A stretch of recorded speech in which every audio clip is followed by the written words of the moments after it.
Hello मेरे प्यारे भाइयों और बहनों, नमस्कारम। क्या हाल चाल हम, स्वागत है आप सभी का। तो आज तुम्हारा विकास भैया क्या बताने वाला है, क्लास 10th यानी कक्षा 10 गणित की, मैथ की बिल्कुल हीरो बनाने वाली क्लास। मतलब इस वीडियो में हम गणित की बिल्कुल गहराई तक जाएंगे और संख्याओं के बारे में जानकारी प्राप्त करेंगे। परिमेय संख्याएं क्या होती हैं, अपरिमेय क्या होती हैं, शांत और अशांत दशमलव प्रसार कैसे निकाल सकते हैं, सम संख्याएं, विषम संख्याएं, भाज्य अपभाज्य यानी दुनिया की जितनी भी संख्याएं हैं सभी के बारे में हम जानकारी प्राप्त करेंगे। तो ये टॉपर बनने की भाई सबसे पहली क्लास होती है, सबसे पहली सीढ़ी होती है जो मैं आज आपको पढ़ाने वाला हूं। तो ये गणित की बिल्कुल बेसिक क्लास है, आप लोग देख लेना। अभी तक आपने कुछ भी नहीं पढ़ा, टेंशन नहीं लेना, तुम्हारा विकास भैया सारी चीज़ें संभाल लेगा। चाहे 6 में नहीं पढ़े, 7, 8 बिल्कुल जीरो होना, कोई दिक्कत नहीं। इस क्लास में सारे डाउट आपके क्लियर हो जाएंगे। आपके पाठ का नाम है मेरे प्यारे भाइयों और बहनों वास्तविक संख्या यानी रियल नंबर। तो चलो हम वास्तविक संख्याओं के बारे में पूरी जानकारी प्राप्त कर सकते हैं गहराई के साथ। तो चलो यहां पर देखते हैं। सबसे पहले मेरे प्यारे भाइयों और बहनों आपकी आती हैं, वो आती हैं संख्याएं। तो सबसे पहले हम लोग यहां पर वास्तविक को काटेंगे और संख्याओं के बारे में पढ़ते हैं कि भाई हमारी जो संख्याएं हैं वो कितने प्रकार की होती हैं, है ना। जैसे कि मेरे प्यारे भाइयों और बहनों मैंने लिख दिया, मान लो -1, -2, फिर मैंने लिख दिया 1, फिर मैंने लिखा 2, 3, है ना, 4, इस तरीके से लिखा। फिर मैंने बटे वाली संख्याएं भी लिख दिया, 1/2 मान लो लिख दिया, 3/2 लिख दिया, इस तरीके से। या फिर मैंने माइनस वाली -1/2 लिख दिया, इस तरीके से। और फिर रूट वाली संख्याएं भी लिख दिया। तो ये सभी आपकी वास्तविक संख्याएं हैं। ये सभी क्या हैं, वास्तविक संख्याएं हैं। इन्हीं में से हम लोग क्या किए कि संख्याओं को छांटे कि भाई इनका क्या क्या प्रकार हो सकता है।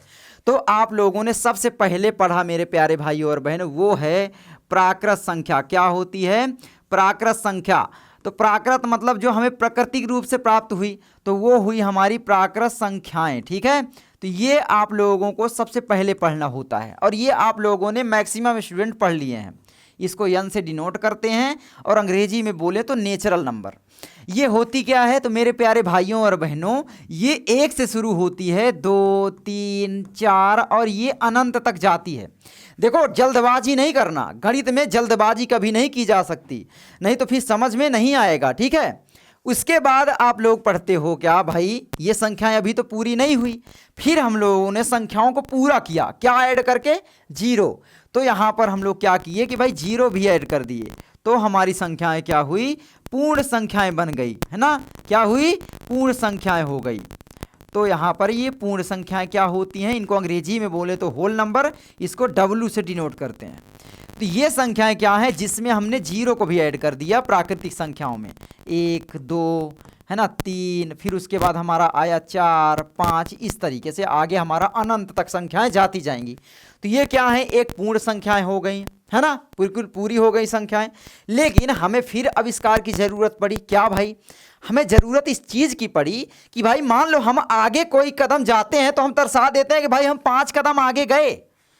अगर हमने किसी से 5 रुपया उधार लिए तब कैसे दर्शाएंगे, या 5 कदम पीछे गए तब हम लोग कैसे केवल एक संख्या लिख दें।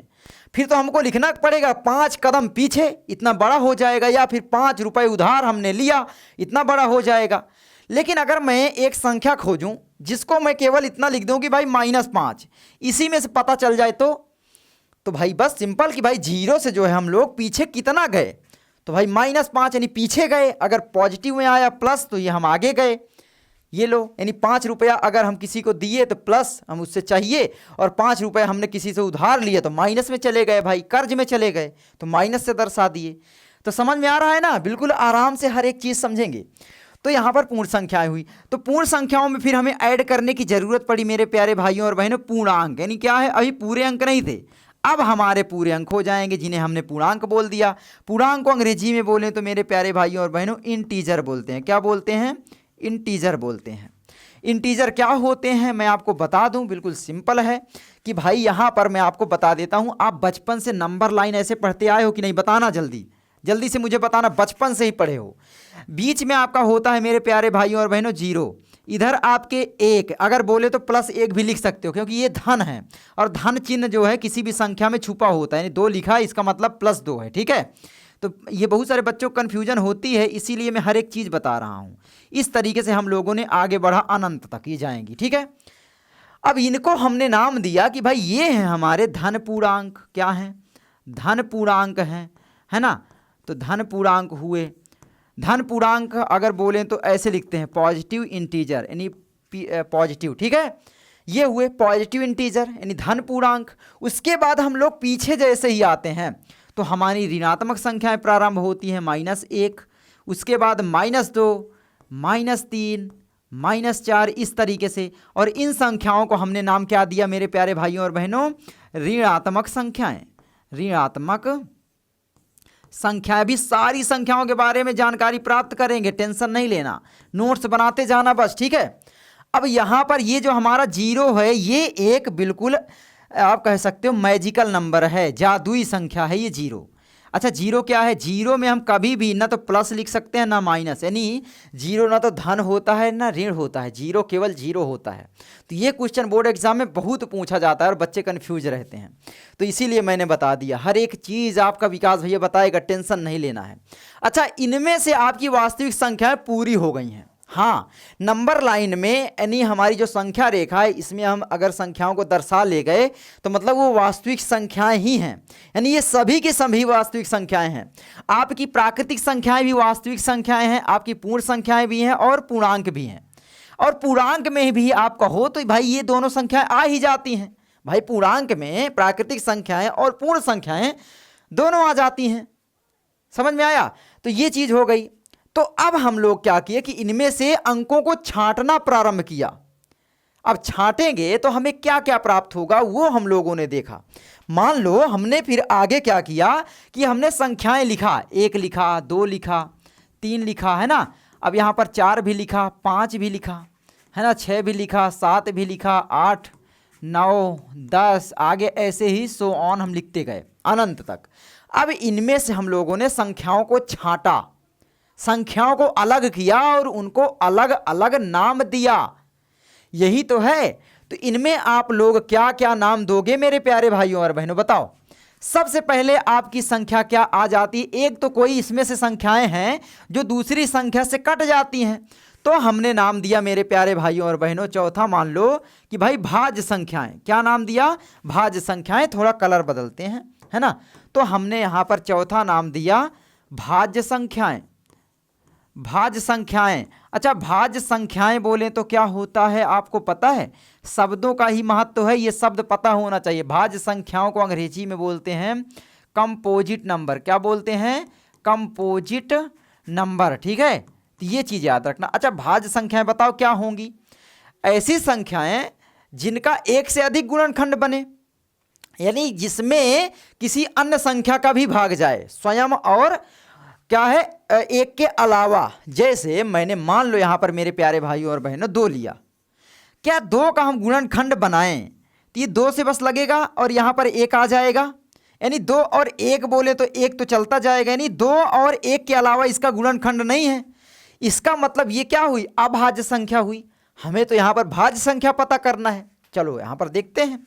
अब हम लोग यहां पर 4 ले लेते हैं। 4 का जब आप गुणनखंड बनाओगे तो 2 से भाग दोगे तो 2 दूनी 4, और यहाँ पर 2 से फिर दोगे तो 1 आ जाएगा, और 1 को 1 से काटते रहो जीवन भर 1 आता जाएगा। तो यानी हमारे गुणनखंड क्या है? 2 से अधिक हो गए। देखो एक ये और एक ये, यानी टोटल मिलाकर के हमारे गुणनखंड जो हुए वो 3 हुए। यानी आप यहाँ पर इनको बोल सकते हो परिभाषा में कि ऐसी संख्याएं जिनका 2 से अधिक गुणनखंड होता है। 2 से वो 2 नहीं, यानी 2 से अधिक, ये 2 है ना, 2 से अधिक गुणनखंड हो तो उसे बोलते हैं भाज्य संख्याएं। अब बताओ भाज्य संख्याएं यहाँ पर कौन कौन सी हो जाएंगी? तो आप बोलोगे जैसे कि भैया यहाँ पर सबसे यहाँ पर छोटी भाज्य संख्या 4 हुई, 4 से हम आगे बढ़ेंगे तो 5 नहीं है, 6 है ना। और यहाँ पर मेरे प्यारे भाइयों और बहनों फिर 7 भी नहीं है, 8 है, 9 है ना, फिर 10 भी है, क्या 11 है? नहीं है बोलोगे, 12 है, बिल्कुल है। इस तरीके से हम आगे बढ़ते गए। तो ये हमारी आ गई भाज्य संख्याएं। ये मैं आपको डायरेक्टली बता रहा हूं तो बिल्कुल सिंपल है। भाज्य संख्याओं की परिभाषा के रूप में आप लिख सकते हो यहाँ पर 2 तरीके से। पहली कि भाई ऐसी संख्याएं, क्या है? ऐसी संख्या जो एक एवं स्वयं के अलावा या अतिरिक्त, के अलावा, अतिरिक्त समझते हो? अलावा है, के अतिरिक्त, अच्छी भाषा लिखना है तो अतिरिक्त लिखो, अतिरिक्त, एक और स्वयं के अतिरिक्त अन्य संख्या से भी विभाजित हो जाए, अन्य संख्या से भी विभाजित हो जाए, से भी विभाजित हो जाए, विभाजित हो जाए, बस यही तो है। अच्छा, विभाजित हो जाए को आप ये भी लिख सकते हो, बताता हूं, हाँ बचपन से पढ़ते आए, भी कट जाए, लो काटना ही तो विभाजित है, कोष्टक में लिख देता हूं, विभाजित है ना, क्या हो जाए, विभाजित हो जाए। इतना प्यारे तरीके से बताओ, समझे हो आज तक? अब बताओ मुझे, भाज्य संख्याएं तो आपने प्राप्त कर लिया, और ये संख्याएं, मजे की बात ये है कि हमने इसी नंबर लाइन से छांटा, और इसी जो संख्या रेखा है इसी में से हम सभी संख्याएं भी देखो छांटेंगे।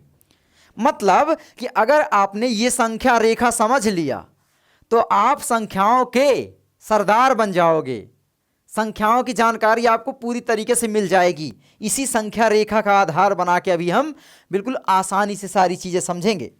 तो अब यहां पर दूसरी प्रकार की संख्याएं क्या आएंगी मेरे प्यारे भाइयों और बहनों, तो ये हुई आपकी भाज्य संख्याएं। अगर मैं दूसरा नाम दूं तो दूसरा आप कहोगे, हमने पढ़ा कि भैया अभाज्य संख्याएं, क्या हुई, अभाज्य संख्याएं, अभाज्य संख्याएं। अच्छा, अभाज्य संख्याएं क्या हैं, जो किसी से ना कटे, इसका उल्टा। भाई किसी भी चीज का एक परिभाषा होती है तो उसका उल्टा बिल्कुल उल्टा होता है ना, तो बिल्कुल है, आप लिख सकते हो कि ऐसी संख्या जो एक एवं स्वयं के अलावा किसी अन्य संख्या से भी कट जाए या विभाजित हो जाए, या जिसके गुणनखंड दो से अधिक हो जाए। अलग अलग भाषा से लिख सकते हो, मैंने गुणनखंड भी करके आपको दिखाया। तो अब इसकी परिभाषा आप लिखोगे, इसको अंग्रेजी में भी मैं लिख देता हूं, इसको बोलते हैं प्राइम नंबर। क्या बोलते हैं मेरे प्यारे भाइयों और बहनों, प्राइम नंबर, ठीक है। तो अब इसकी परिभाषा क्या होगी, सबसे पहले हम समझते हैं। तो यहां पर जो अभाज्य संख्या हुई, तो आप बोलोगे ये संख्या है दो, दो भी है, अच्छा बोलोगे एक भी है क्या, तो मैं आपको बोल दूं कि एक ना तो अभाज्य संख्या है और ना ही भाज्य संख्या है, ये केवल विषम संख्या है। एक जो है ये अपवादिक रूप में रहती है। क्यों है अभी मैं आपको बताऊंगा, उसका भी हर एक चीज का कारण भी बताएंगे, ऐसे तो नहीं हवा हवाई बता दें बस। तो अभाज्य संख्याएं क्या हुई मेरे प्यारे भाइयों और बहनों, सबसे छोटी अभाज्य संख्या दो है ना। दो के बाद आप बोलोगे फिर आपकी तीन है, 1 से 20 तक बताओ 5 है, उसके बाद आपकी 7 भी है, क्या 9 है, बोलो 9 है, तो बोलोगे 9 नहीं है, क्योंकि 9 में 3 का भाग जाता है, 3 तिरकाई 9, यानी दूसरी संख्या का भी भाग चला गया, तो 9 नहीं हो सकती। तो 9 नहीं है, 10 है, 10 भी नहीं है, 10 में 2 का भी भाग जाता है, 5 का भी जाता है, 2 पंचे 10 और 5 दूना 10। तो यहाँ पर क्या हुआ, 8 भी नहीं, 9 भी नहीं, 10 भी नहीं, तो यहाँ पर हुआ फिर 11, फिर आपकी 13, फिर उसके बाद है यहाँ पर 17 और 19। ये 1 से 20 तक की मैंने अभाज्य संख्याएं लिख दिया, और इन्हीं की मोस्टली आपको जरूरत पड़ेगी, ये याद रखना ये संख्याएं, ठीक है। अब बताओ इसकी परिभाषा क्या लिख सकते हो, बताओ इसकी परिभाषा क्या लिख सकते हो मेरे प्यारे भाइयों और बहनों, बताओ जल्दी बताओ। तो अभाज्य संख्याएं आप बोलोगे ऐसी संख्याएं, क्या है, ऐसी संख्या, ऐसी संख्याएं नहीं, एक संख्या ही होती लेते हैं ना हम, फिर तो लिखो ऐसी संख्या, ठीक है। ऐसी संख्या क्या हो, जो एक एवं स्वयं के अतिरिक्त, के अलावा मैं लिख दूं यहां पर, चलो अलावा, अलावा को ही अतिरिक्त बोलते हैं, के अलावा। परिभाषा नहीं पूछेगा आपसे, लॉजिक पूछेगा बस, ये आप अगर पढ़ लोगे तो समझ में आएगा। तो वो संख्या जो एक और स्वयं के अलावा अन्य संख्या या दूसरी संख्या, अन्य संख्या, अन्य संख्या या दूसरी संख्या बोलो, से क्या हो, भी ना कटे। तो यहां पर ये हो जाएगी, यानी एक एवं स्वयं के अलावा अन्य संख्या से ना कटे, ना कटे, या फिर कहें तो विभाजित हो, विभाजित हो। समझ में आया? या अगर दूसरी भाषा में बोलें तो दूसरी भाषा में भी बोल दो। अरे यार, अपनी भाषा अलग अलग हो सकती है। यानी जिसका गुणनखंड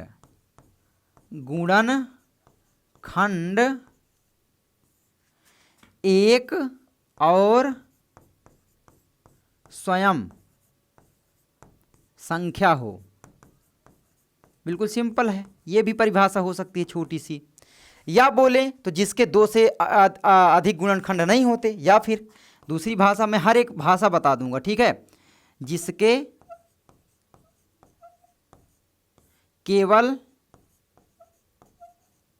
2 गुणनखंड होते हैं, 2 गुणनखंड होते हैं, ठीक है।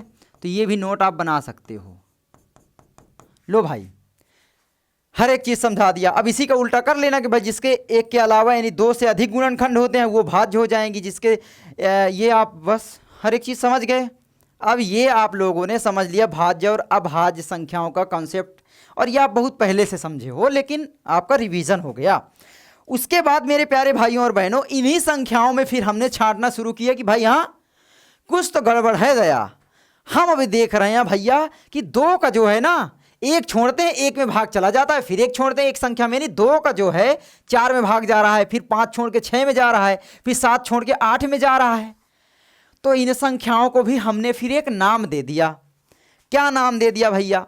तो इन संख्याओं का भी हमने एक नाम दे दिया। उसको हमने बोला भैया, क्या बोला? सम संख्याएं। सम संख्याएं।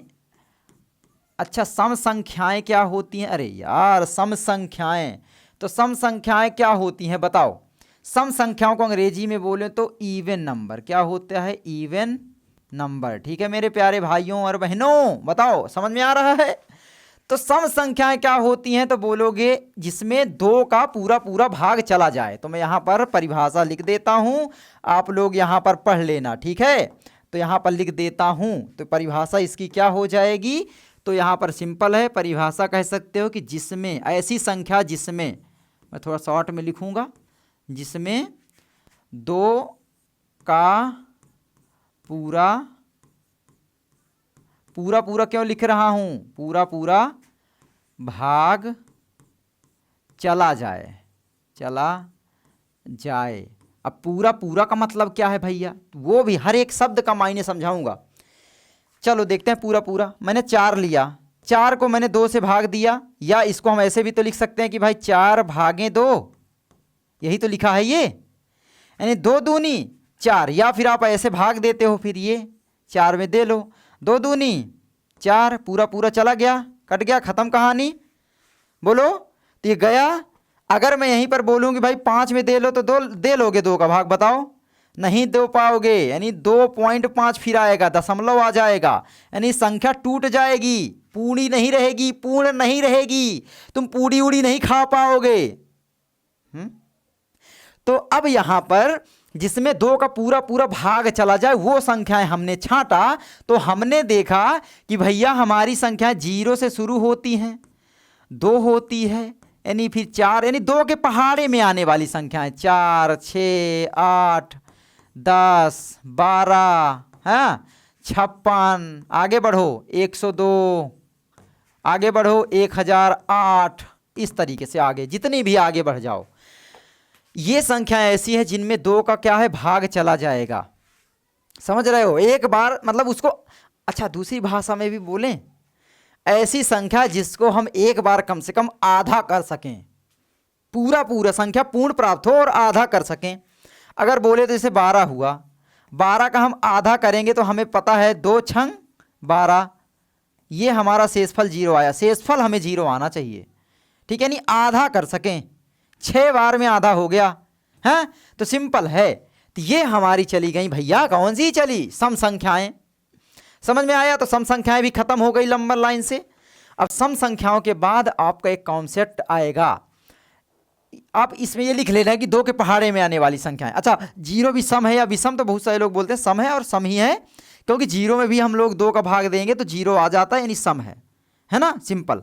लेकिन एग्जाम में पूछेगा कि सबसे छोटी सम संख्या, तो 0 ऑप्शन में ना दे तो याद रखना कि 2 देगा फिर, ठीक है। और ज़्यादातर रहता है चांस कि 0 ऑप्शन में नहीं देता है, क्योंकि पहले हम लोग क्या है 0 को विषम संख्या ही मानते थे, ना तो सम ना विषम कुछ नहीं मानते थे, केवल सम संख्या 2 से शुरू करते थे। और अभी भी वही कॉन्सेप्ट चला आ रहा है। तुम्हारा विकास भैया हर एक चीज़ बताएगा, ये तुम्हें टेंशन नहीं लेना है।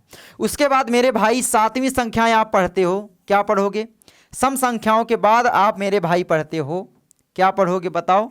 तो यहाँ पर 7वीं चीज़ आप पढ़ोगे विषम संख्याएं, है ना। सम के बाद आप पढ़ते हो विषम संख्याएं, विषम संख्याएं, ऑड नंबर्स, ठीक है। तो इनको अंग्रेजी में भी बोल सकते हैं, क्या बोलते हैं? ऑड नंबर्स, ऑड, ठीक है, ये ऑड बोलते हैं। अच्छा, अब हमने देखा कि हमारी जो नंबर लाइन है यहाँ पर, इसमें कुछ संख्याएं फिर भी रह गई हैं। पहले तो हमने छांट लिया कि भाई ये संख्याएं हुई भाज्य भाज्य। अब इनमें भी हम देखें कि भाई इनमें भी हमारी जो है सम संख्या हुई, उसके बाद विषम संख्या क्या हुई देखे तो भाई हमने देखा कि ऐसी संख्या जिसमें 2 का भाग नहीं जाता उनको हमने बोल दिया विषम संख्याएं। तो सबसे छोटी विषम संख्या कौन सी हो जाएगी बताओ? तो बोलोगे 1 से शुरू होती है, 2 का भाग ना जाए।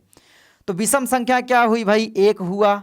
1 के बाद उसमें क्या है, हर बार जोड़ते जाओ, उसी में 2, तो आपका हुआ 3, 3 में जोड़ोगे 2 5, 5 में जोड़ोगे 7 9 11, है ना, 13, इस तरीके से चलता गया आगे।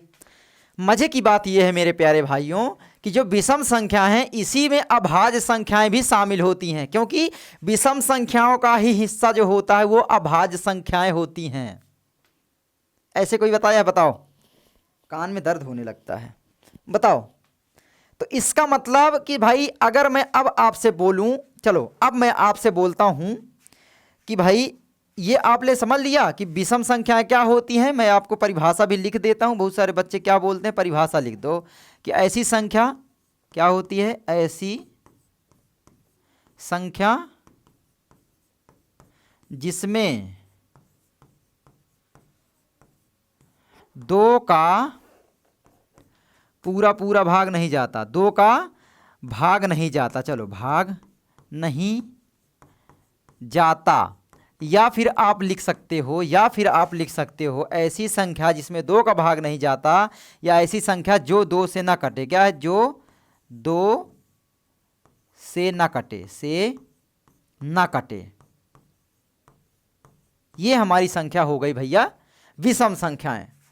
मजे की बात यह है कि विषम संख्याओं के अंतर्गत आपकी अभाज्य संख्याएं भी आ सकती हैं। जैसे आपका देखो 3 है ना, क्या आपका मेरे प्यारे भाइयों और बहनों देखोगे 3 क्या है? अभाज्य संख्या है। और देखो 5 भी अभाज्य संख्या है, 7 भी अभाज्य संख्या है, लेकिन 9 नहीं है, 11 है, फिर उसके बाद 13 है। इस तरीके से अभाज्य संख्याएं भी आ जाती हैं।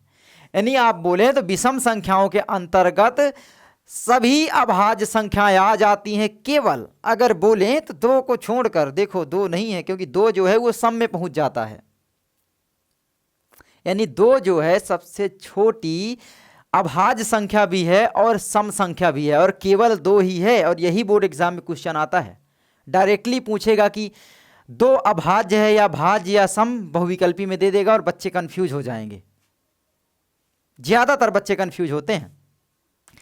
तो यहाँ पर याद रखना सबसे ज़्यादा इम्पॉर्टेंट, अब मैं कुछ चीज़ें आपको बता देता हूँ, वो ये चीज़ें हैं, इम्पॉर्टेंट चीज़ें हैं, है ना। इम्पॉर्टेंट चीज़ें क्या हैं? सबसे पहली चीज़ सबसे छोटी। चलो देखते हैं कितने बच्चे आंसर देंगे। तो बताओ, सबसे छोटी ही पूछेगा इसमें, छोटी,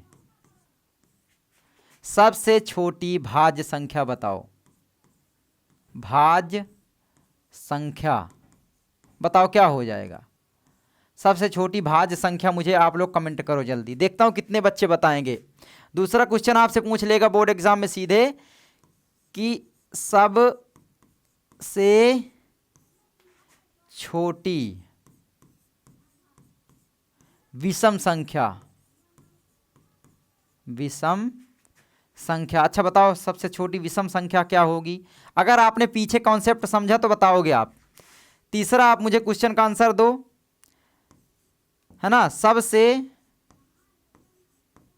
बड़ी तो कुछ है नहीं, अनंत तक जाएंगी, तो सबसे छोटी ही हम इसमें देखते हैं। तो सबसे छोटी विषम संख्या हो गई, भाज्य हो गई, और सबसे छोटी अभाज्य संख्या बताओ। अच्छा बताओ, अभाज्य संख्या बताओ मेरे प्यारे बच्चों। देखता हूं कितने बच्चे बताएंगे। उसके बाद क्या है, अभाज्य भाज्य हो गया है ना, तो सबसे छोटी हो गया। अब बताओ सम, अब मैं ऐसे बोल लिखता हूं, सबसे छोटी सम अभाज्य संख्या। अब बताओ, और ये क्वेश्चन बोर्ड एग्जाम में घुमाएगा आपको, अभाज्य संख्या, यही क्वेश्चन बोर्ड एग्जाम में आता है। और मजे की बात यह है कि ये सारी चीज़ें आपके किताब में नहीं मिलेगा और बोर्ड एग्जाम में क्वेश्चन पूछेगा। क्यों? क्योंकि मैक्सिमम क्वेश्चन 9th क्लास से पूछा जाता है और आप लोगों ने 9th क्लास बर्बाद किया था। तो आपका विकास भैया दावा करता है कि जो पढ़ाएगा 10th में सारी चीज़ें पढ़ाएगा, कोई दिक्कत नहीं लेना है, हर एक चीज़ हम लोग यहाँ पर क्लियर करेंगे। तो ये हो गया है। एक चीज़ मैं आपको बताना जरूर चाहूँगा कि अगर आप मुझसे सारे सब्जेक्ट पढ़ना चाहते हो, मैथ पूरी कंप्लीट पढ़ना चाहते हो, आपकी साल पूरा हर एक सब्जेक्ट तुम्हारा विकास भैया केवल पढ़ाएगा, क्योंकि तुम पढ़ने वाले अकेले हो तो पढ़ाने वाला भी अकेला होगा और तुम्हारे से ज़्यादा मेहनत करेगा, लाख गुना ज़्यादा मेहनत। वीडियो रिकॉर्ड करना, फिर एडिट करना, अपलोड करना, सोचो कितना काम रहता है।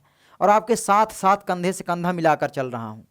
तो आप लोग क्या कर सकते हैं मेरे प्यारे भाइयों और बहनों कि लर्न मंत्रा एप्लीकेशन प्ले स्टोर से डाउनलोड कर लीजिए। लर्न मंत्रा MANTRA, ये है आपका एप्लीकेशन, है ना। जाइए, सपोर्ट दिखाइए। आपके विकास भैया का एप्लीकेशन है, प्यारा सा बढ़िया, लर्न मंत्रा। प्ले स्टोर में सर्च करोगे मिल जाएगा, वहाँ पर जा करके आप लोग देखना और वहाँ पर अच्छे अच्छे कोर्सेज मिल जाएंगे जिनमें आप ज्वाइन भी हो सकते हो, है ना। तो चलो देखते हैं। तो सबसे छोटी सम अभाज्य संख्या मुझे बताओ, जल्दी से देखता हूँ कितने बच्चों ने किया, बताओ। तो बताओ जल्दी से, विषम हो गया, भाज्य हो गया, अभाज्य, अब बताओ मुझे। हाँ, अब मुझे और बताओ भी, एक क्वेश्चन और पूछूंगा।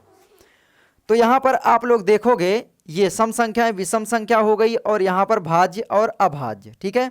तो और एक चीज़ मैं पूछता हूँ, सबसे छोटी अभाज्य हो गई, सबसे छोटी भाज्य हो गई, विषम सब हो गया। बताओ सबसे छोटी भाज्य संख्या क्या होगी? कितने बच्चे जवाब देंगे? तो सबसे छोटी भाज्य संख्या याद रखना मेरे प्यारे भाइयों क्या है? 4। हाँ भैया 2 तो हो सकती है, अरे भाई वो सम संख्या है। सबसे छोटी विषम संख्या क्या होगी?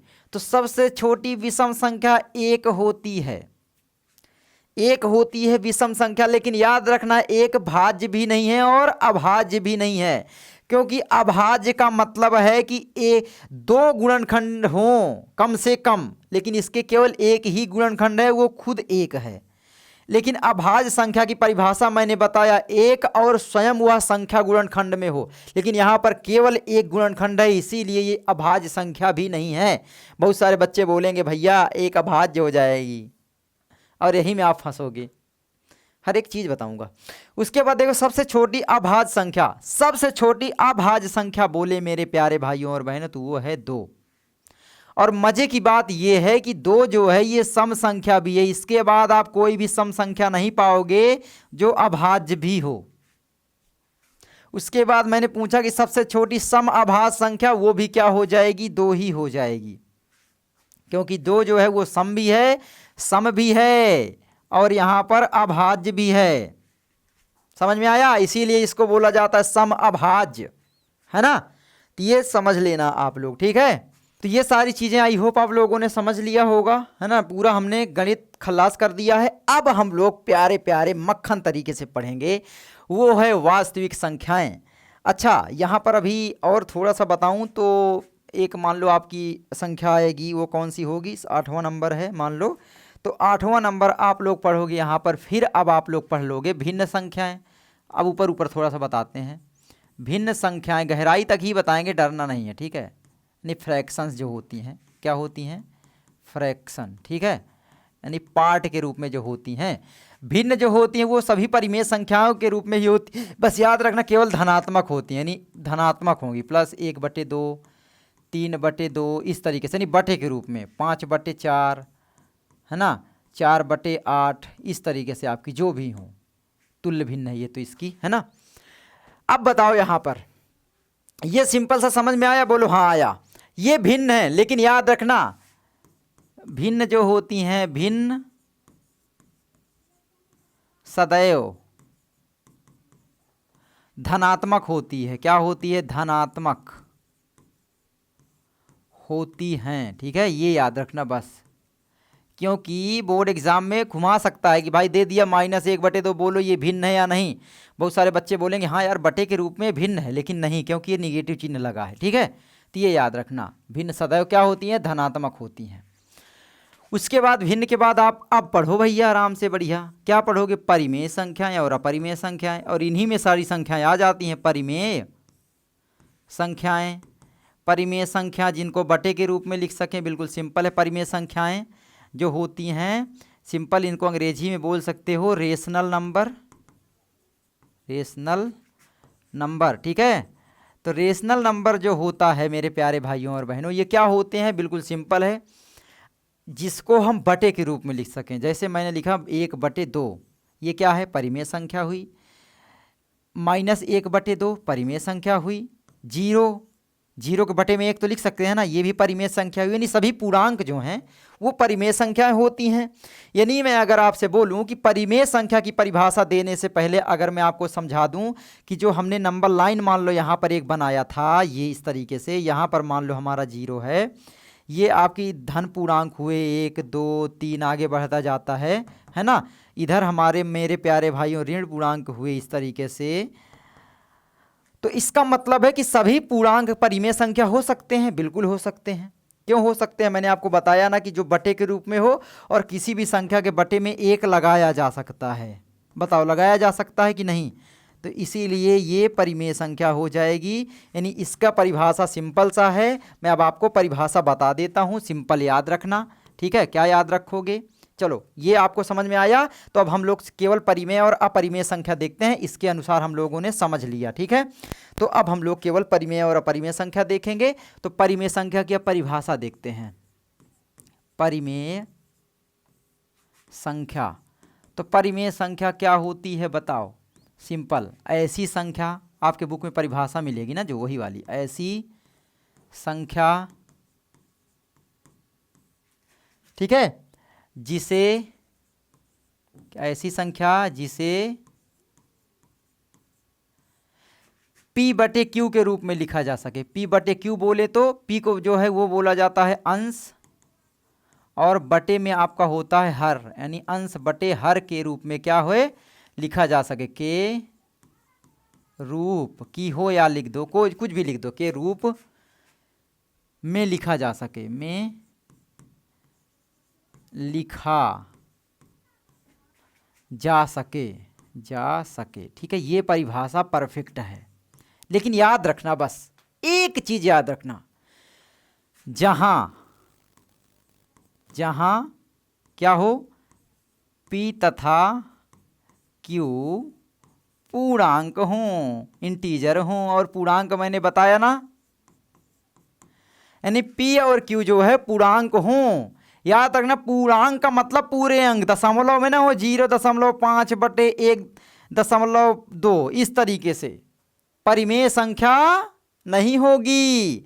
सीधी सी बात है कि भाई पूर्णांक हो बोला जा रहा है। और एक कंडीशन ये है कि जहां ये हो, और दूसरा कि भाई Q जो है वो 0 के बराबर ना हो, यानी Q does not equal to 0। दो कंडीशन ये सबसे इंपॉर्टेंट है, बाकी तो आप याद रखोगे ये वाली। अब यहां पर उदाहरण से हम लोग समझते हैं, है ना। जैसे मैंने लिखा 1/2, क्या ये परिमेय संख्या है? इसका सॉल्यूशन करोगे 0.5 आएगा। अब आप बोलोगे ये तो पूर्णांक नहीं है, लेकिन इसको तो बोला ही नहीं, पहले बोला कि P/Q के रूप में लिखा जा सके, जहां P और Q पूर्णांक हो और Q जो है 0 के बराबर ना हो, यानी ये भी एक परिमेय संख्या ही है। इसका दशमलव प्रसार क्या है? शांत है। अभी आगे पढ़ेंगे दशमलव प्रसार हम, समझ में आया? यानी ये आप लोगों ने पढ़ा, इसका मतलब है कि परिमेय संख्या 0 भी होता है, क्योंकि 0 के बटे में 1 लगा सकते हैं। तो यहाँ पर उदाहरण के तौर पर देखते हैं, जैसे में 0/1 1/1 लगा सकते हैं, 2/1। अब यहाँ पर -1/2, माइनस वाली संख्याएं भी आ जाती हैं, -5/3, जो भी लिख दो। ये बटे वाली संख्याएं सभी परिमेय संख्याएं होती हैं। समझ में आया? बोलो हाँ आया। आज तक आप केवल परिभाषा रटे हो, आज तुम्हारा विकास भैया गहराई तक लेके गया, तो ये चीज़ याद रखना। उसके बाद मेरे प्यारे भाइयों और बहनों आता है आपका अपरिमेय संख्याएं। अपरिमेय संख्याएं क्या होंगी बताओ जल्दी। तो अपरिमेय संख्याएं, इसका मतलब सीधा सा मेरे प्यारे भाइयों और बहनों, इसका मतलब सीधा सा याद रखोगे। क्या याद रखोगे कि भाई जिसे उल्टा कर दो यार परिभाषा, P/Q बोले तो अंश बटे हर हैं के रूप में ना लिखा जा सके, के रूप की ना हो या रूप की ना हो, चलो लिख दो की ना हो, ऐसी संख्या जो P/Q की रूप की ना हो, या फिर आप ऐसे ही, ये नहीं पूरा होगा ऐसे, है ना, अंश बटे हर के रूप, है ना, में ना लिखा जा सके, में ना लिखा जा सके। अभी शांत और अशांत दशमलव प्रसार पढ़ेंगे, सके, ठीक है, ये चीज़ हो गई। यानी अगर बोलें तो उदाहरण के तौर पर जितनी भी रूट वाली संख्याएं होती हैं, √2, √5, √8, याद रखना, अभी बताऊंगा, √1 नहीं है, √16 नहीं है, ये क्या है, ये परिमेय संख्याएं हैं। ये क्या हैं, ये परिमेय हैं। अभी बताऊंगा कैसे, ठीक है। क्यों? क्योंकि पूर्ण वर्ग संख्याएं हैं। इसका मतलब है कि पूर्ण वर्ग संख्याओं को छोड़ दें और संख्या में रूट लग जाए तो समझ लीजिए वो अपरिमेय संख्या ही है। अभी मैं इसका आपको उदाहरण देता हूं, ठीक है। और यहाँ पर एक संख्या पढ़ते हो पाई, ठीक है, पाई। अच्छा एक और चीज़ कि पाई तो अपरिमेय संख्या है, लेकिन पाई बराबर 22/7 आप लोगों ने आज तक मान पढ़ा है, लेकिन 22/7 जो है ये मेरे प्यारे भाइयों और बहनों परिमेय है। क्या है? परिमेय है। और ये पाई जो है ये है अपरिमेय। ये कैसे भैया? ये कैसे? क्योंकि जो पाई है इसका मान आज तक कोई एग्जैक्ट निकाल ही नहीं पाया। दशमलव के बाद इसका प्रसार आज तक खत्म होने का नाम नहीं ले रहा भाई। 3 बिलियन संख्याएं निकाली जा चुकी हैं दशमलव के बाद, तब भी इसकी जो है आज तक पूरी तरीके से ये कटी नहीं है। ये पाई क्या होती है? जो गोला होता है उसकी परिधि होती है और व्यास उसके अनुपात को कहते हैं, और वो खत्म नहीं हो रहा है। लेकिन 22/7 इसका लगभग वैल्यू होती है, ठीक है, याद रखना। ये क्योंकि लगभग मान होता है, एग्जैक्ट मान नहीं होता है। हम एग्जैक्ट मान की बात गणित में हमेशा करते हैं। अब समझ में आया कि पाई क्यों एक अपरिमेय संख्या है और 22/7 क्यों एक परिमेय संख्या है ना। चलो आगे बढ़े, बोलो हाँ भैया आगे बढ़ जाते हैं, ठीक है। चलो आगे बढ़ते हैं। आगे हमारा क्या आएगा? परिमेय अपरिमेय संख्याएं आ गई। तो अब हम लोग यहाँ पर सिंपल सी समझेंगे एक माइंड मैप। संख्याओं को समझने के बाद आपको माइंड मैप समझना बहुत इंपॉर्टेंट है कि भाई वास्तविक संख्याएं जो होती हैं, तो सबसे पहले हमने बांटा यहाँ पर संख्याएं। अब मैं यहाँ पर माइंड मैप आपको बहुत ही आराम से बना दूंगा, आप भी बनाओगे साथ में, बिना देखे बनाओगे। सबसे पहले हम लोग यहाँ पर पढ़ते हैं कि भाई जो हमारी संख्याएं होती हैं, क्या है? संख्याएं होती हैं। ये क्या होती हैं? तो संख्याएं अब आप लोग यहाँ पर जब पढ़ते हो ना, तो वो आप 2 प्रकार से पढ़ते हो मेरे प्यारे भाइयों और बहनों, ठीक है। संख्याएं जो है वो 2 प्रकार से पढ़ते हो। वो क्या है? एक आपकी वास्तविक संख्याएं, जो कि आपके पाठ का नाम है वास्तविक संख्याएं, ठीक है। उसके बाद आपका दूसरा जो आता है ये होता है काल्पनिक संख्याएं। क्या होता है? काल्पनिक संख्याएं। काल्पनिक संख्याएं। अब मुझे बताओ वास्तविक संख्या के अंतर्गत क्या क्या आ जाएगा? बोलो वास्तविक संख्या। हमें ज़्यादातर यही पढ़ना है, इसको नहीं पढ़ना है। इसको अंग्रेजी में हम लोग बोल देते हैं क्या? रियल नंबर, है ना। क्या बोल देते हैं? Real number. रियल नंबर, ठीक है। और ये हो जाती हैं इमेजिनरी नंबर। Imaginary number. अच्छा ये क्या होती हैं? इमेजिनरी नंबर क्या होती हैं? अभी अच्छा थोड़ा सा इसको भी बता देता हूँ, थोड़ा सा, बस थोड़ा सा। ये आपकी वास्तविक संख्याएं हुई। इमेजिनरी नंबर का मतलब है जो रूट में संख्याएं तो हों लेकिन माइनस अंदर लगा हो, -3, -5, ये संख्याएं, यानी रूट में जो धनात्मक संख्याएं होंगी वो आपकी वास्तविक संख्याएं हो जाएंगी और उसमें आप परिमेय और अपरिमेय छांटते हो। यानी अगर मैं बात करूं तो वास्तविक संख्याओं के अंतर्गत ही हम लोग परिमेय और अपरिमेय संख्या पढ़ते हैं। फिर परिमेय संख्या हमारी क्या हो जाती हैं, सभी संख्याएं आ जाती हैं। पूर्णांक समझें तो प्राकृतिक, पूर्ण संख्याएं सब आ जाती हैं, भिन्न उन सब आ जाती हैं, है ना। सब परिमेय संख्या एक बड़ा सा बॉक्स है जिसके अंतर्गत सारी संख्याएं समाहित हो जाती हैं। तो हम संख्या पढ़ते हैं तो वास्तविक और काल्पनिक, उसके बाद मेरे प्यारे भाइयों और बहनों हमारा वास्तविक संख्याएं ही मेन उद्देश्य है पढ़ना। तो वास्तविक संख्याओं के अंतर्गत हम लोग पढ़ते हैं क्या क्या, कि भाई परिमेय संख्या पढ़ लेते हैं। क्या पढ़ लेते हैं, परिमेय संख्या, है ना, परिमेय संख्याएं पढ़ लेते हैं, जो कि हम लोगों ने पीछे भी पढ़ा, तो अब आप लोगों को समझना आसान हो जाएगा। उसके बाद आप पढ़ लेते हो अपरिमेय संख्याएं। अपरिमेय संख्याएं, इसीलिए मैंने पहले परिभाषा क्लियर कराया, है ना। तो ये चीज़ हो गया। अब आप बोलोगे हाँ सही बात है, परिमेय संख्या बोले तो जिसे हम बटे के रूप में लिखें, जिसे हम P/Q के रूप में लिख सकते हैं, है ना। जहाँ क्या हो भैया, जहाँ पर आपको पता है P तथा Q जो होते हैं वो पूर्णांक होते हैं, पूर्णांक, है ना। क्या होते हैं, पूर्णांक होते हैं। और यहाँ पर जो है Q जो है वो 0 के बराबर नहीं होता, है ना। ये हमारा कंडीशन होती है, ये क्या है, कंडीशन होती है। समझ में आया। तो ये कंडीशन आप लोग भी एक पढ़ते हो। और यहाँ पर अपरिमेय संख्या मैंने बताया है कि रूट वाली संख्याएं, √3, √2, √4, क्या है, √4 नहीं है क्योंकि इसका हम रूट निकालेंगे 2 निकल आएगा ना, बाहर हो जाएगा। यानी बोले तो रूट की सभी संख्याएं, क्या है, रूट के अंदर की सभी संख्याएं,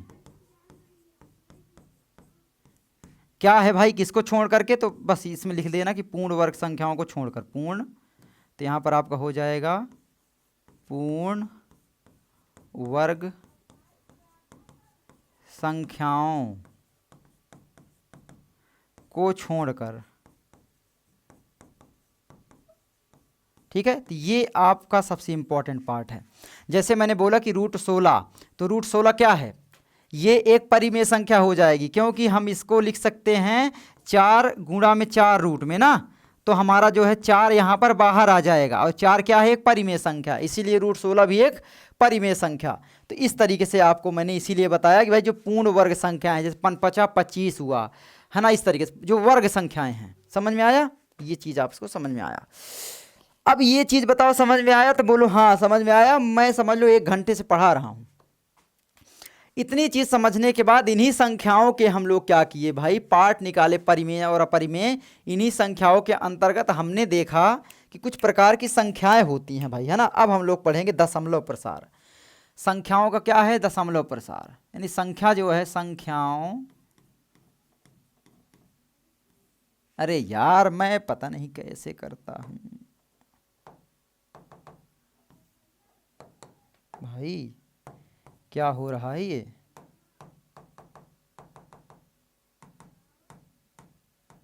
चलो देखते हैं। तो हम लोग यहाँ पर पढ़ेंगे, है ना, क्या, संख्याओं का दशमलव प्रसार। यही तो हमारा मेन है ना, कि शांत है कि अशांत है। यानी आप बोले तो संख्याओं का दशमलव प्रसार को बोले तो जो डेसिमल एक्सपेंशंस ऑफ नंबर्स, ठीक है। तो नंबर्स का हम लोग डेसिमल एक्सपेंशन पढ़ेंगे। एक्सपेंशन यानी आगे क्या होता है। आपकी 3 प्रकार के दशमलव प्रसार हो सकते हैं। पहला आपका मेरे प्यारे भाइयों, कोई दशमलव प्रसार शांत हो सकता है। शांत दशमलव प्रसार का मतलब क्या है, उदाहरण दूं अगर, तो भाई माना मैंने लिखा 1/2, जब आप इसमें भाग दोगे तो इसके बराबर क्या आएगा बताओ। तो आप लोग इसको 10 बनाओगे तो 0 दशमलव लगाओगे, 2 पंचे 10, 0.5।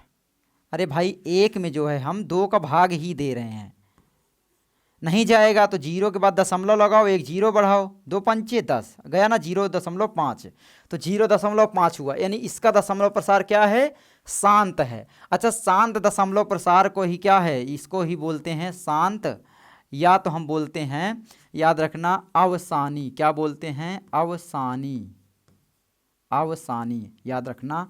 बहुत जगह लिख जाता है ना अवसानी, तो बहुत बच्चे कंफ्यूज हो जाते हैं, अवसानी, ठीक है, अवसानी दशमलव प्रसार, यानी इसका जो है दशमलव प्रसार क्या है, शांत है। शांत को पूरी तरीके से बोले तो टर्मिनेटिंग है, अंग्रेजी शब्द याद रखना, अभी आगे काम देगा, टर्मिनेटिंग, ठीक है, ये चीज़ हो गया।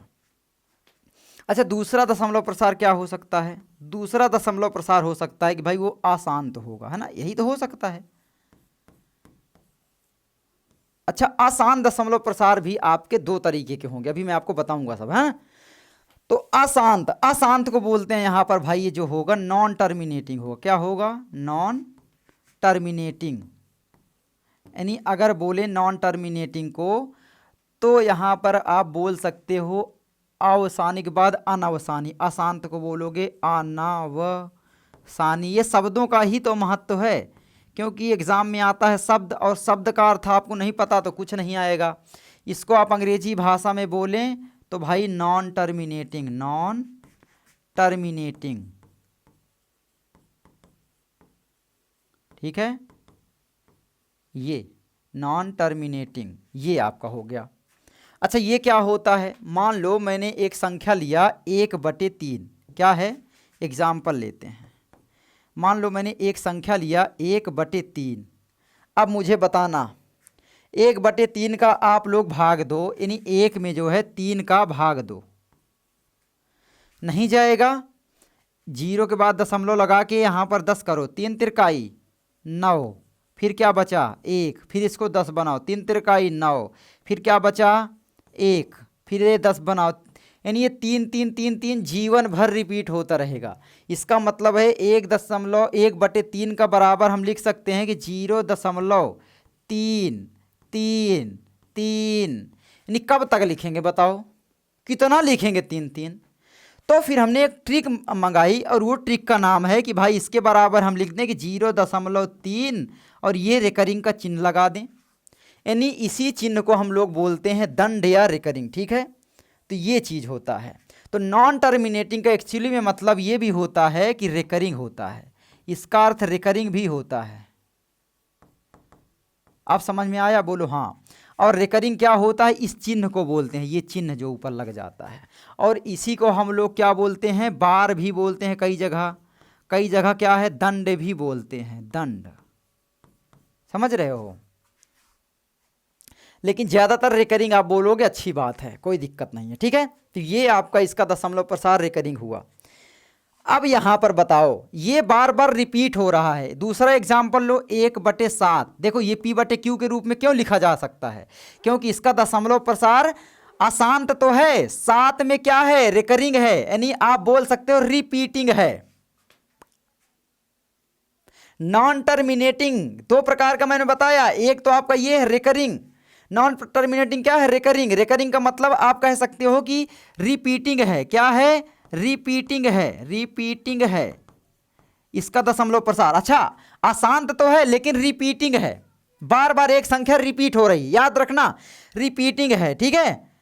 अब एक दशमलव प्रसार अभी आएगा जो नॉन रिपीटिंग होगा, अभी दिखाऊंगा मैं।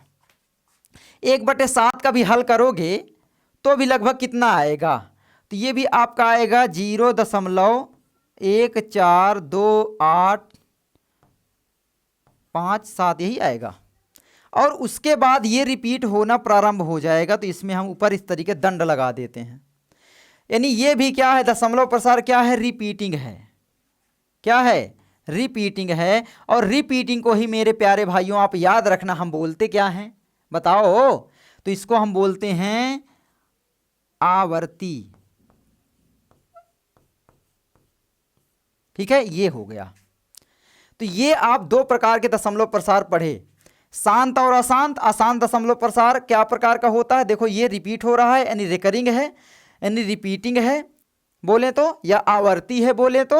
और दूसरा एक अभी मैं आपको दिखाता हूं दशमलव प्रसार होता है, वो होता है तीसरा मान लो वो दशमलव प्रसार हो सकता है अशांत भी होगा, साथ में क्या होगा बताओ, अशांत का तो प्रकार है, यानी वो अशांत तो होगा ही होगा, यानी दशमलव के बाद जो संख्याएं होगी वो कभी कटेंगी नहीं, है ना, टोटल तरीके से नहीं टर्मिनेट होंगी।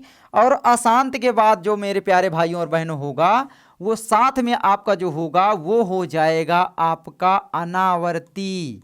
अनावर्ती यानी बोले तो अंग्रेजी में बोले तो क्या, चलो अंग्रेजी में थोड़ा सा पढ़ लो। अशांत को हमने बोला भैया नॉन टर्मिनेटिंग है,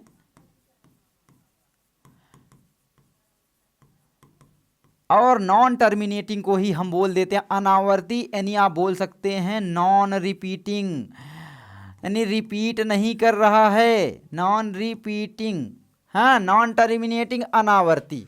तो अब आपको समझ में आया, और यही वो दशमलव प्रसार है जो रूट वाली संख्याओं का होता है। अब निकालने मत बैठ जाना, बस रूट संख्याएं समझ लो, बस √3, √5, √8, इस तरीके से। √16 है क्या, तो मैंने फिर बोला ना कि ये वर्ग संख्या हो जाएगी, इसका हम 4 लिख सकते हैं बराबर में, तो ये नहीं होगा, ठीक है, ये याद रखना। क्या 4 है क्या रूट में अगर लगा दें तो बोलोगे नहीं, क्योंकि 4 को 2 × 2 लिखा जा सकता है रूट में, और इसीलिए हम एक को फिर 2 बाहर कर सकते हैं रूट के, तो ये भी नहीं होगा।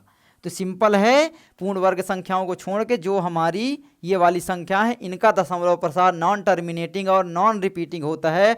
और इन्हीं को तो हम मेरे प्यारे भाइयों और बहनों क्या बोल देते हैं, इन्हीं को तो हम मेरे प्यारे भाइयों और बहनों बोल देते हैं क्या, अपरिमेय संख्या। बोलो हाँ, नोट अपने से बनाना, अपरिमेय संख्या। तो अब हम क्या यहाँ पर परिमेय और अपरिमेय संख्या के बारे में जानकारी प्राप्त कर चुके या नहीं, यानी इनको हम अलग अलग बांट सकते हैं या नहीं, तो बोलोगे बिल्कुल बांट सकते हैं, क्योंकि अब हम लोगों के अंदर जानकारी आ गई कि जो हमारा दशमलव प्रसार हुआ, यानी दशमलव के बाद संख्याओं का जो प्रसार हुआ वो क्या हुआ, 3 प्रकार का हम लोगों ने पढ़ा।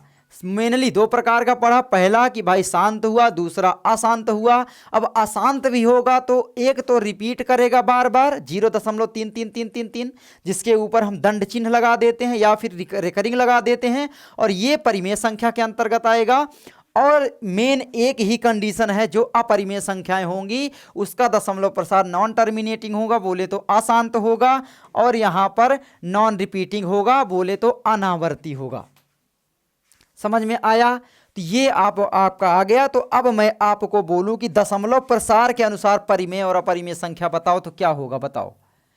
तो यहां पर मैं लिख देता हूं मेरे प्यारे भाइयों और बहनों, यहां पर मैं लिख देता हूं परिमेय संख्याएं, है ना, परिमेय संख्या, और दूसरा आपका इधर आपका अपरिमेय संख्या, अपरिमेय। इसीलिए बोला कि जड़ तक जाओ गणित के, समझ में हर चीज आएगा।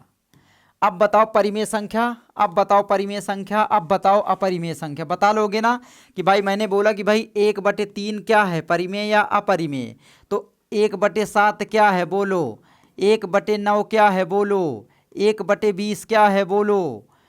जो भी बटे के रूप में सिंपल परिमेय संख्या हुई, जो हमारी रूट में है √2, सबसे ये छोटी हुई √3, है ना, पाई हो गई, और उसके बाद आपका √5, यानी जो भी अभाज्य संख्याएं हैं ना, अभाज्य संख्याएं 2 को छोड़कर, ये भी याद रखना, यानी जो भी हमारी अभाज्य और विषम संख्याएं हैं वो सारी की नहीं यार जो हमारी अभाज्य संख्याएं हैं पूर्ण वर्ग संख्याओं को छोड़ करके, वो सभी आप अभाज्य बोलो या फिर विषम संख्याएं भी बोलो, बस पूर्ण वर्ग संख्याएं ना हो तो वो हमेशा अपरिमेय संख्या ही होगी। मैंने आपको बताया, ठीक है। तो ये आपकी अपरिमेय हुई। अच्छा, इन संख्याओं का दशमलव प्रसार क्या क्या हो सकता है मेरे प्यारे भाइयों और बहनों, मैंने आपको बताया दशमलव प्रसार। दशमलव प्रसार इनका क्या होगा, एक तो शांत हो सकता है, इन संख्याओं का क्या होगा, शांत। शांत को ही हम लोग बोल देते हैं भाई टर्मिनेटिंग, यानी कंप्लीटली टर्मिनेट हो जाता है, टर्मिनेटिंग। अब बोलो समझ में आया भाई, अब बहुत अच्छे से आया। दूसरा क्या हो सकता है इसका दशमलव प्रसार, अशांत हो सकता है। हाँ हो सकता है भैया, बिल्कुल। अशांत दशमलव प्रसार को ही हम बोलते हैं नॉन टर्मिनेटिंग। हाँ भैया, नॉन टर्मिनेटिंग, है ना। तो अशांत दशमलव प्रसार जो हुआ हमारा, यही तो भैया दशमलव प्रसार फिर जो परिमेय संख्याओं का होगा वो बार बार रिपीट करेगा। बट क्या होगा, बट यहाँ पर मेरे प्यारे भाइयों रिपीटिंग होगा, रिपीटिंग होगा। लो भाई, यानी अशांत भी होगा, साथ में आवर्ती होगा, यानी बार बार रिपीट करेगा। बोले तो जैसे 0.33333 ऐसे करके रिपीट करेगा। इसीलिए फिर हम इसके नीचे 0.3 लगा के बार का चिन्ह लगा देते हैं, या दंड लगा देते हैं, या फिर हम रिकरिंग लगा देते हैं। भैया समझ गए भैया, परिमेय संख्या समझ गए। अब मैं आपसे अगर बोलूं, जल्दी बताओ 1/7 क्या है, तो बोलोगे भैया अपरिमेय संख्या है। परिमेय संख्या है गधा। ठीक है, P/Q के रूप में है, सिंपल, इतना समझ लो बस, कुछ और नहीं ज़्यादा गणित लगाना है। लेकिन आपसे एग्जाम में यही फंसाएगा कि भाई अपरिमेय संख्याओं का दशमलव प्रसार क्या होता है, अनावसानी, अनावर्ती या फिर आवर्ती। पूछ लेगा 4 विकल्प में, जो मैंने बताया आपको कर देना। अब कोई दिक्कत नहीं है, आराम से कर लोगे ना, बोलो हाँ, बोलो हाँ, कर लोगे, कर लोगे। चलो आगे बढ़ें। अब बताओ भैया हम कैसे पता करेंगे किसी संख्या का दशमलव प्रसार शांत है या अशांत है। अगर हम कोई बड़ी संख्या प्राप्त करें तो अब वो हम पता करना सीखेंगे। कैसे पता करें किसी संख्या का दशमलव प्रसार शांत है या अशांत, और यही आपसे बोर्ड एग्जाम में पूछ लेगा। मान लो मैंने एक संख्या दे दिया 56, अच्छा बटे के रूप में तो होगा ना, तो मान लो मैंने एक संख्या दे दिया 56 बटे में आपका 100, इसका दशमलव प्रसार क्या है। या मैंने एक संख्या दे दिया मान लो 5533 बटे में आपका मान लो दे दिया 50, क्या है। या फिर आपको एक मैंने संख्या दे दिया 6833 बटे में आपका मैंने दे दिया मान लो 5, यानी बटे में मैंने यहाँ पर दे दिया 10, क्या है बताओ दशमलव प्रसार इनका। निकालते बैठोगे क्या, अशांत है या अशांत, काटो, जिंदगी भर काटते ही रहो। हाँ काट भी सकते हो, कोई दिक्कत नहीं है, लेकिन एक और ट्रिक है, अभी बताता हूँ निंजा ट्रिक। एक और संख्या देता हूँ, वो संख्या मान लो मैंने दे दिया, फिर से वही संख्या मान लो हमने दे दिया, मान लो वो वाली दे दें छोटी सी थोड़ा सा, 56/13। हाँ ये अब बताओ, या फिर 26 दे दें, चलो। अब मुझे बताओ जल्दी किसका दशमलव प्रसार एक नज़र में आप बता सकते हो। बताऊं कैसे, तो कोई भी परिमेय संख्या होगी तो मेरे प्यारे भाइयों और बहनों हमेशा आप याद रखना कि क्या होगा, इनका हर हमें ध्यान देना है। हर जो है क्या होगा बताओ, शांत और अशांत दशमलव प्रसार कैसे पता करेंगे, तो यहाँ पर याद रखना। अब मैं बता देता हूँ, शांत दशमलव प्रसार की ट्रिक, ठीक है। दशमलव प्रसार कैसे पता करेंगे बताओ, जिसके हर का गुणनखंड, हर का गुणनखंड, जिसके हर का गुणनखंड 2 गुणे 5, अब 2 की पावर कुछ भी हो सकती है, 2 की पावर n गुणे 5 की पावर m के रूप का हो, ठीक है। वही शांत दशमलव संख्या होगी, याद रखना, वही संख्या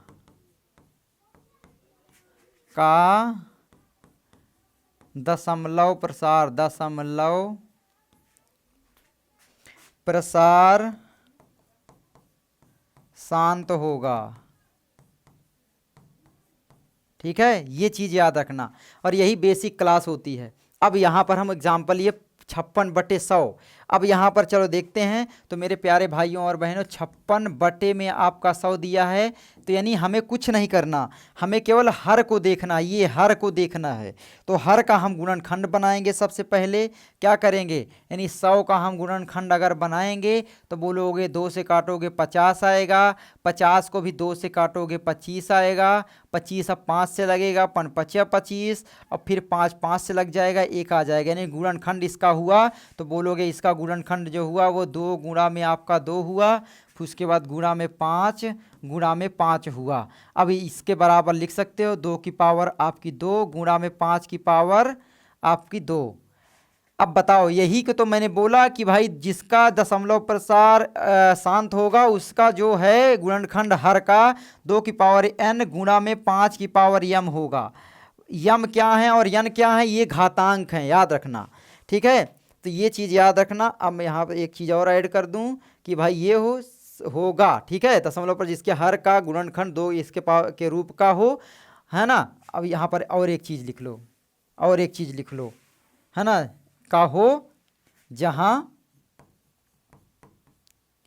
यम एवं यन घातांक हैं। क्या हैं, घातांक यानी घाते हैं। ये लो, अब आपकी परिभाषा कंप्लीट। ये मैं आपको अपने से बना बना के हर चीज़ बढ़िया तोड़ मरोड़ के बता रहा हूँ, अपनी भाषा में बता रहा हूँ। तो ये चीज़ें आपकी हो गई मेरे प्यारे भाइयों और बहनों। तो अब आपको समझ में आया। चलो अब मुझे आप बताओ ये क्या शांत है या अशांत। तो आपको ऊपर वाली संख्या से तो मतलब है नहीं, आपको केवल हर से मतलब है। 50 का आप लोग क्या करो, आप लोग 50 का जो है गुणनखंड बनाओ सबसे पहले, ठीक है। तो यहाँ पर 50 का गुणनखंड बनाओ। तो चलो देखते हैं 50 का गुणनखंड बनाते हैं। तो आप लोग यहाँ पर 50 का गुणनखंड बनाओगे तो यहाँ पर 2 से कटेगा 25 आएगा, और बोलोगे फिर आप लोग का 5 से कटेगा आपका 5 आएगा, फिर 5 से कटेगा 1 आएगा, यानी इसका ये होगा दशमलव प्रसार शांत। क्यों, क्योंकि 2 गुणा 5 गुणा 5, यानी इसका जो गुणनखंड है हर का गुणनखंड है वो 2 की पावर n गुणा 5 की पावर m के रूप का है। क्यों, क्योंकि 2 की पावर यहाँ पर 1 है और गुणा में 5 की पावर 2 है, यानी घातें कितनी भी हों बस 5 और 2 के ही रूप में हो। अगर एक भी गुणनखंड 3 आ गया या एक भी 4 से कट गया, कुछ यानी 2 से 4 नहीं, मान लो 6 7 से कट गया, कोई भी एक दूसरी अभाज्य संख्या आ गई 2 और 5 के अलावा, तो उस संख्या का दशमलव प्रसार कभी भी शांत नहीं हो सकता। तो ये चीज़ आप लोगों को समझ में आ गई, तो बोलो हाँ समझ में आ गई, ठीक है। तो ये चीज़ समझ में आ गई, तो इसका मतलब है इसका हम गुणनखंड बनाएंगे। सिंपल है, जैसे कि हमने बनाया 100 बराबर लिख सकते हैं कि 2 गुणा में 2 गुणा में 5 गुणा में 5, है ना। तो इसका मतलब है कि भाई 2 की पावर 2 गुणा में 5 की पावर 2। इसका मतलब क्या है, ये क्या है, ये संख्या क्या है, इसका ये गुणनखंड हुआ, ये संख्या क्या है, इसलिए है ना। इसका मतलब क्या है, ऐसे लिखो 2 की पावर n गुणा 5 की पावर m के रूप का है, के रूप का है। इसलिए इसका 56/100 का दशमलव प्रसार शांत है ना। लो खत्म, खत्म।